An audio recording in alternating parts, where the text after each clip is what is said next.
Hello everyone, my name's Steve Elliot. I'm the Managing Director here at LexisNexis Risk Solutions in UK and Ireland. And I'm joined actually by Michiel Van Dyk. And Michiel is the Head of Global Programme Against Money Laundering, Proceeds of Crime and Financing of Terrorism at the UN. Our customers and people that have been contacting us are really interested in seeing and understanding whether you've seen a marked increase in financial crime as a result of the pandemic. We have seen an increase in cybercrime. Criminals are limited in their movement and in this time, and we've seen an increase in getting involved in this activity. So they're focusing their efforts online. Examples that we've seen happening is where criminals will embed malware in mobile applications when people access COVID-19 cases, and they want to see, how many cases in my country, for example. So the malware will then infect the computers, and that's the way for criminals to get access to your protected data. Also, we've heard of a case in Singapore where a suspect was convicted of money laundering, and this person was engaged with a COVID-19 business email compromise scam for surgical masks and hand sanitizers. And the amount that we are talking about is $7 million. So we've also seen an increase in fraud. Now, when we talk to our beneficiary countries, one beneficiary, for example, mentioned that they've observed the selling of medical equipment, sanitizers and disinfectants with payments using mobile wallets. We've also heard from beneficiaries where fraud has been committed by selling fake or substandard medical equipment. And what are we talking about? For example, surgical masks. Also, we've seen that criminals are using fundraising for fake charities by utilizing social media platforms. And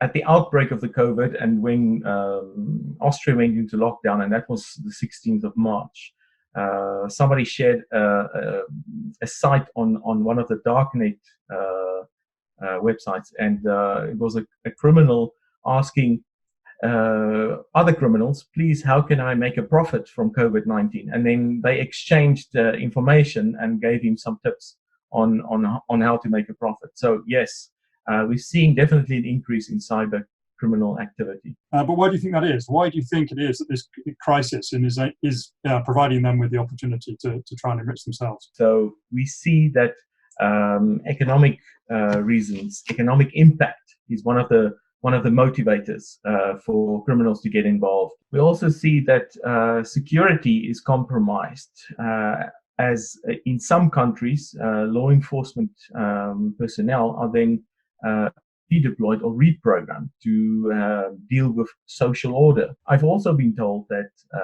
some financial intelligence units, that in some countries, they have either limited capacity or in some countries, the FIUs are completely closed. Then when you are a financial supervisor, the main purpose of one of the main jobs of a supervisor would be to do on-site inspections.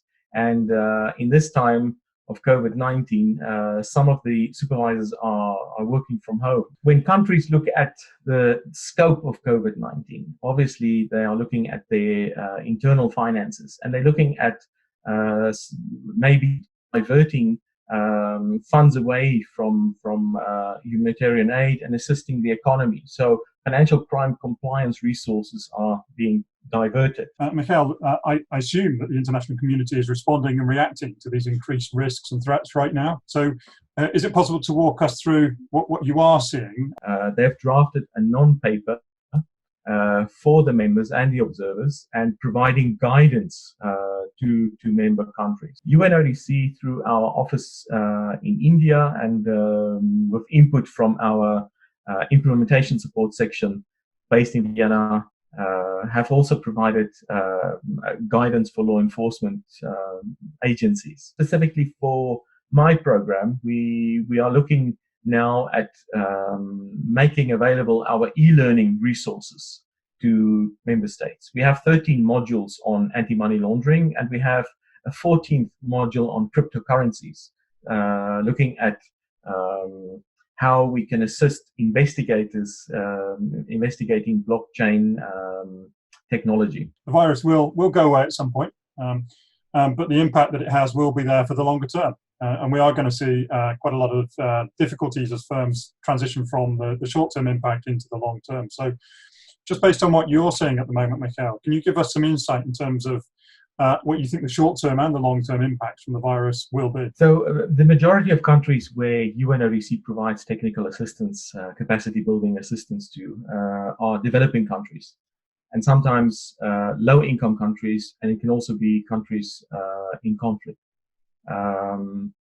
And we expect, when we look at the virus, that if governments shut down, the already low AML CFT capacity across agencies in a country will for sure be jeopardized. Then also, where supervisors relax the compliance that they conduct, for the short term, the impact could be that financial criminals are undetected and slip through the net.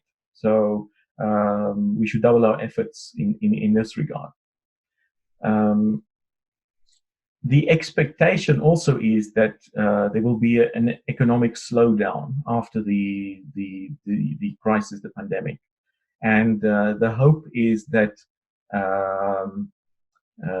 that the impact will not be so severe on these countries that we provide assistance. However, it's very difficult to say at this point. Longer term impacts that we might see, and this depends on how countries respond, but a long-term impact might be that in the long term, humanitarian aid might slow down. Is there any advice that you would give to businesses when they're trying to understand the changing risks that firms are facing, and when they're trying to protect their customers in that fast-changing environment? Be alert, look at the digital risk, and when it comes to your customers, look at that you know your customer, that authenticate the customer, that the customer that you think you're dealing with is the customer that's really your customer. The efforts, the guidance provided by the FATF, Europol, Interpol, and UNODC is all geared towards helping the reporting entities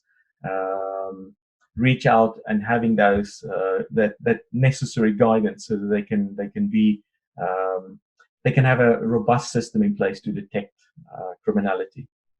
On the other side, when we look at what law enforcement, FIUs, financial intelligence units are doing, as you can imagine, they will see a huge spike in volumes of data.